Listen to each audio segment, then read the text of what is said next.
왕초보인 여러분들은 얼마나 유리한 입장입니까? 여러분들이 오히려 10년, 20년 공부하신 분들보다 더 앞장설 수가 있어요. 어렵지 않습니다.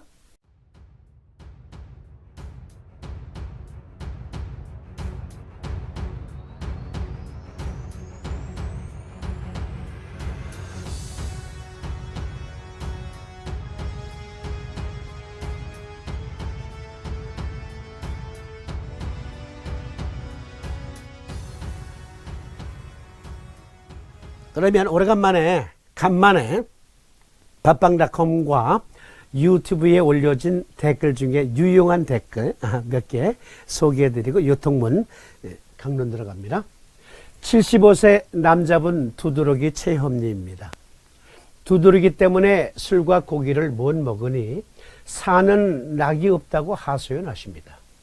병원약을 복용하고 있는데 근본 치료가 안 된다고 하시네요. 약 복용하면 괜찮고요. 평소에 당뇨약을 복용 중이신 분으로 혈맥이 있고 손은 뜨끈뜨끈하시더군요. 그리고 불의를 보고는 참지 못하는 성깔이 있는 분입니다. 우측에 간정격, 좌측에 비정격, 괄호 열고 소부 대신 태백을 보였다고 합니다. 그리고 추가로 폐정격과 곡지를 또 사해 주었다고 합니다. 일주일에 한 번씩 4번 내지 5번씩 자극해 드렸고 그리고 나서 술과 고기를 드셔보시라고 권유를 했습니다. 3일 전에 방문하셔서 하시는 말씀, 피부에 아무런 변화가 안 나타났다고 하시면서 직접 방목해서 키운 달개 유종란을 선물로 주시네요. 터너 토노트님.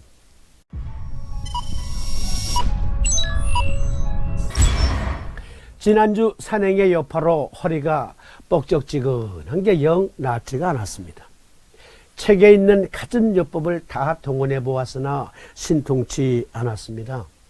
보통은 다음 전격증으로 하면 거의 웬만한 허리와 좌골신경통은 나았는데 그분의 경우 거의 일주일째 씨름하다가 나와 같은 뚱뚱한 체질은 비장의 습이 정체되어 오는 것인가 하여 혹시나 해서 비승격으로 자가치료했더니 통증의 50%는 없어졌고 오늘 아침에 남은 통증을 방광정격으로 치료하였더니 나머지 40%도 해결을 보았습니다. 여기서 우리가 머릿속에 버그처럼 인식해온 것 중에 하나, 폐정격은 통통한 사람한테는 절대로 안 된다.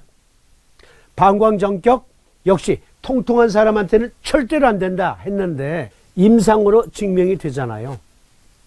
증만 있으면 통통하건 말랐건 쓸 수 있습니다. 그러나 물론 확률상 폐정격 그리고 방광정격 등등은 마른 사람의 병증이 더 많을 수는 있어요. 그러나 통통한 사람이라고 전혀 못 쓰는 건 아니에요. 그러니까 전혀 못 쓴다라고 하면 그게 버그가 되는 거예요. 그런 사람도 증만 있으면 쓸 수 있다. 계속해서 중이 제 머리 못 깎는 답답한 심정을 누가 헤아려 줄까요? 만화님도 못 헤아려 주는 것을 다시 한번 병증 진단의 어려움을 뼈저리게 느껴봅니다. 내 한 몸 다스리지 못하면서 탓하면 무엇하겠습니까마는 아무리 용한 의원도 그 병증을 듣고 보고 한들 사람을 지속적으로 관찰하지 않는 이상 쉽게 한 방에 고치지 못하는 것도 있겠지요. 이래서 서양의 주치제도는 본받을 만하다고 생각됩니다. 프로마스님. 그렇습니다. 요즘에 공익 광고 중에 약국, 단골 약국 이용하기라는 캠페인이 있거든요. 그렇습니다. 약국도 단골로 정해두고 다니면 얻는 게 더 많습니다. 그는 늘 나를 관찰하기 때문에 그 약사는. 마찬가지로 주치의가 내 몸을 정기적으로 살피면 내 몸에 대해서 보다 더 잘 살펴볼 수 있겠죠. 전화 한 통으로 제가 사실은 허리가 아픕니다. 어디에 붙여야 돼? 자석 어디에 붙이면 나? 이건? 이번에 말씀을 들어보니까 아니네요. 여러분도 그렇게 생각하시죠?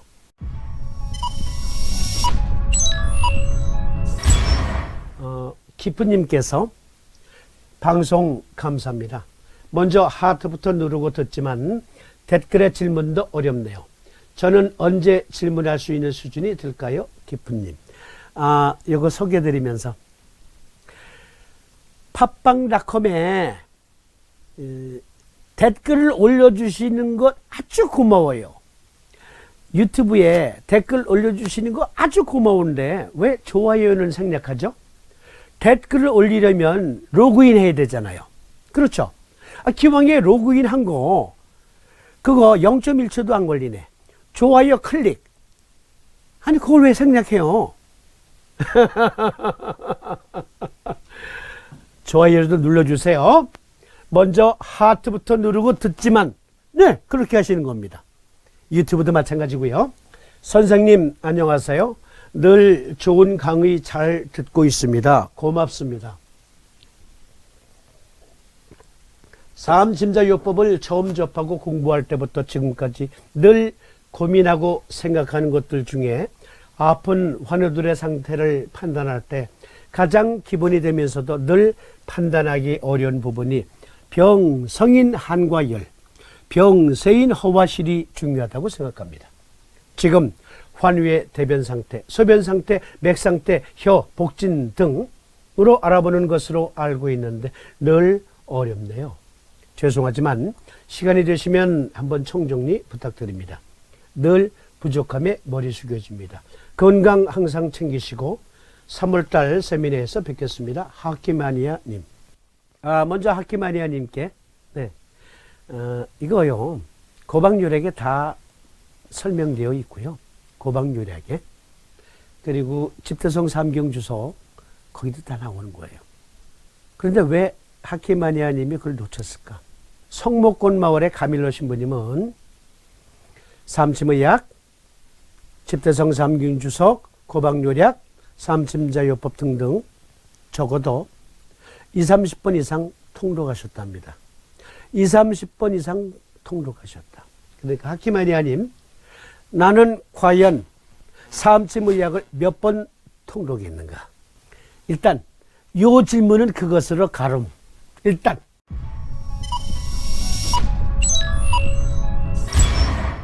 이렇게도 신통할 수가. 자리에 누웠는데 왼쪽 귀가 참기 어려울 정도로 가려웠다. 솜방망이, 면봉, 솜방망이도 무용지물, 짜증이 나려고 하는 순간 자리에서 일어나 무기를 들었다. 즉 차석을 꺼내들었다. 담승격 우측에, 즉 기움 상냥포 양보양국사. 그렇게 부착하고 자리에 누웠는데 그 누군가가 부채로 붙여주는 것 같은 시원함이 솔솔 비몽사몽간에도 중얼중얼. 이렇게 신기할 수가, 이렇게 신기할 수가. 신마담님. 선생님 안녕하세요. 역시 하키마니아님. 책을 열심히 안 보면서 질문만 드려서 죄송합니다. 여기 써있잖아요 여기.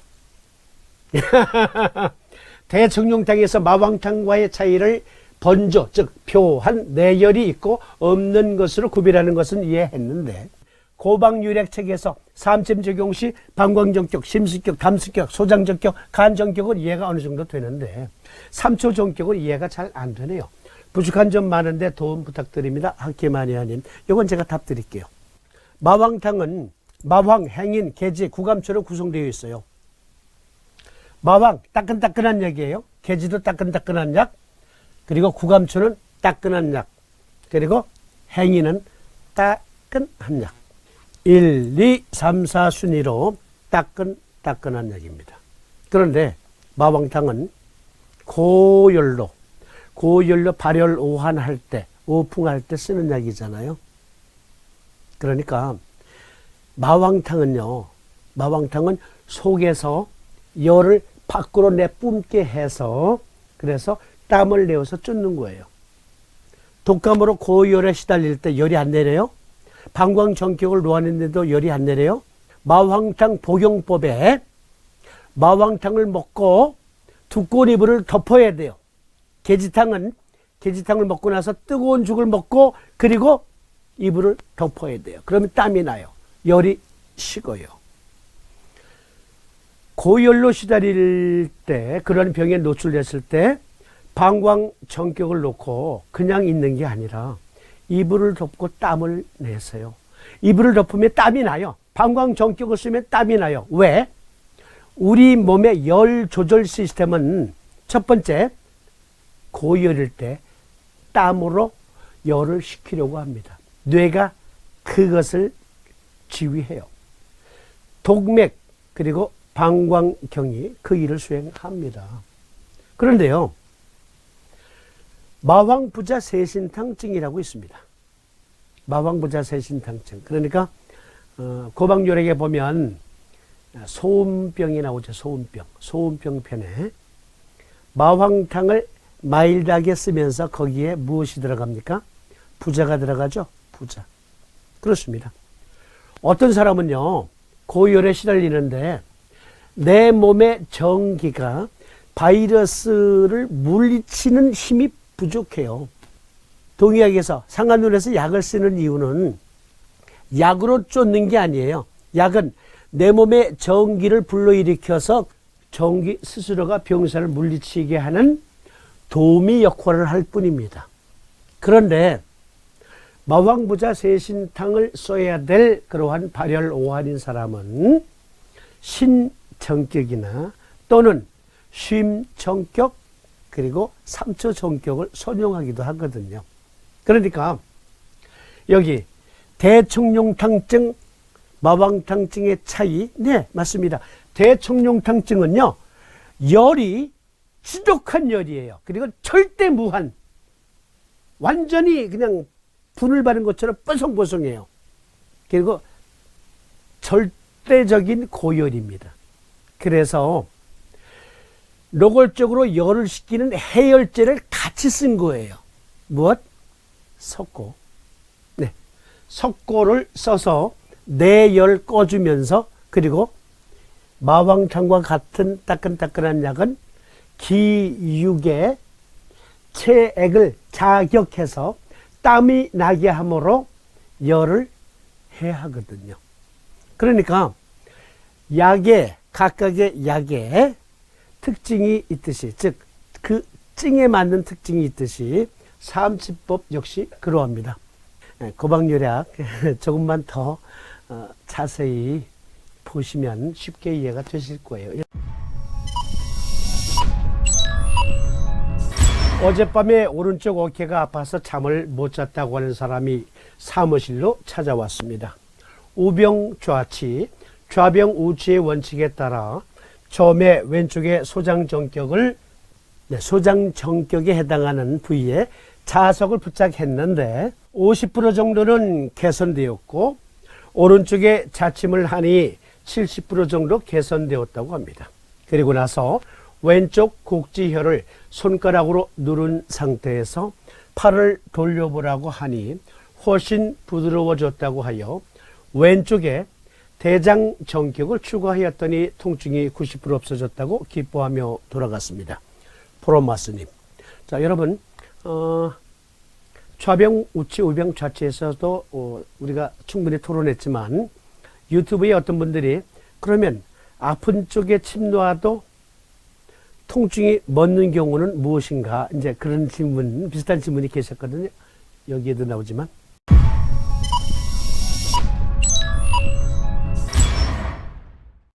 그런데요, 채침에서 침을 찌르면 통증이 해하는 그 이유를 혹시 아세요? 네, 그것은 논문이 넘고 초지입니다. 우리나라 사람들이 낸 논문도 있고요. TCM에서는 어마어마하게 논문이 많아요. 채침에서 침을 아픈 부위에 꽂으면 통증이 사라지는 그 메커니즘. 그것은요, 이 병을 좀 봐주세요. 여기 코르크 마개가 있잖아요. 그러면 마개를 이렇게 닫으면 꽉 요철이 끼워지잖아요. 통증 감지는 그렇게 되어 있거든요. 통증 감지는 요철이 꽉 맞을 때 통증을 뇌가 감지합니다. 그런데 예를 들어서 아스피린을 복용하면은 어떻게 통증이 뭐냐면 여기에 가시. 네. 가시처럼 작용을 해요. 아스피린이. 그러니까 가시가 있으니까 요철이 뚜껑이 맞을 수가 없어요. 여기 마개가 끼워지질 않아. 마개가. 그러면 이부프로펜이라는 약은 이부프로펜이라는 약 자체가 가시로 작용을 해요.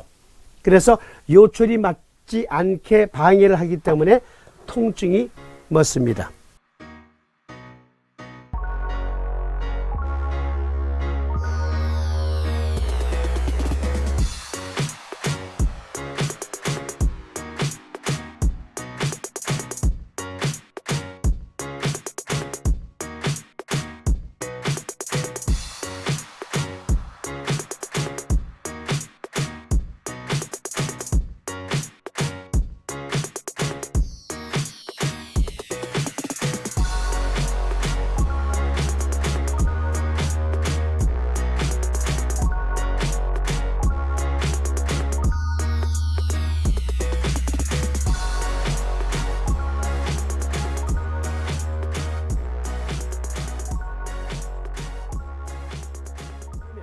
그것은 통증이 일어난 근본 원인을 치료한 거예요?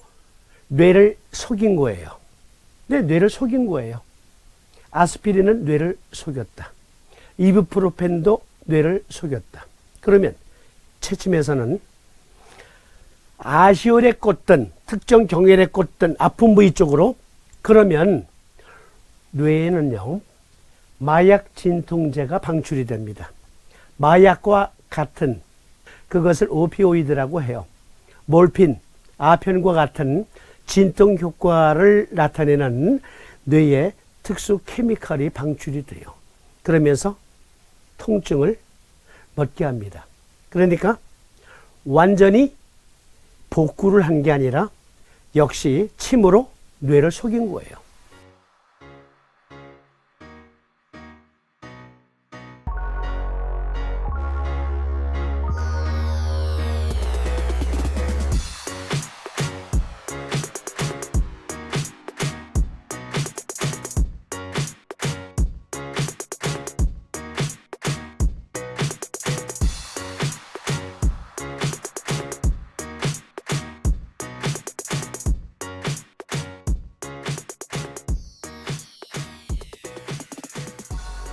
뇌를 속였다. 네. 그러니까 왜 사암침을 첨단의학이라고 하냐면 채침을 지금 폄하하는 게 아니에요. 절대로 오해하시면 안 돼요. 채침의 통증 치료 메커니즘은 사실상 뇌를 깜빡 속이는 거예요. 또는 오피오이드 같은 물질을 방출해서 잠시 통증을 멎게 하는 거예요. 그러면 누가 치료해요? 우리 몸의 자연 치유력이 작동이 돼서 치유하는 거예요. 그런데 우리 몸의 자연 치유력이 남들과 같지 않은 사람은 오랫동안 고생하게 되고 통증을 느끼지 못하게 하는 것으로 시간을 좀 벌어졌기 때문에 네, 자연 치유력이 증폭이 되면서 또 통증 부위에 부상을 치료하거든요. 그런데 사암침은 그런 게 아니에요. 사암침은 완벽한 첨단 의학에 입각해서 구성된 요법이기 때문에 실제 우리 몸을 기량작용을 통해서 관리하는 육장육부 그리고 12경맥 각각의 기량작용을 통해서 우리 몸에 오거나이즈하는 그 시스템, 관리 시스템에 직접 개입을 해서 족구 높은 간 목경이 제대로 간에서 지혈 효소를 만들어내지 못하기 때문에 위출혈이 멎지를 않아. 그러면 간 전격을 놓으면 지혈 효소를 많이 만들어내서 위출혈을 멎게 하는 거거든요. 그러니까 근본적인 치료법이 사암침법이에요. 간에서 지혈 효소를 제대로 못 만든다? 그러면 간에서 지혈 효소를 만들도록 독려한다. 휴머럴 이뮤니티, 체액성 면역이 부족해서 바이러스, 박테리아에게 속수무책으로 몸이 당하고 있다? 그러면 사암침을 놓았을 때, 즉 폐전격이나 비전격을 놓았을 때 세포성 면역, 체액성 면역이 증폭되면서 원인적으로 바이러스를 퇴치하고 원인적으로 박테리아를 퇴치합니다. 그리고 암세포를 퇴치합니다. 프로마스님이 좌병우치, 우병좌치에 대해서 말씀하셨기 때문에 겸해서 말씀드렸습니다.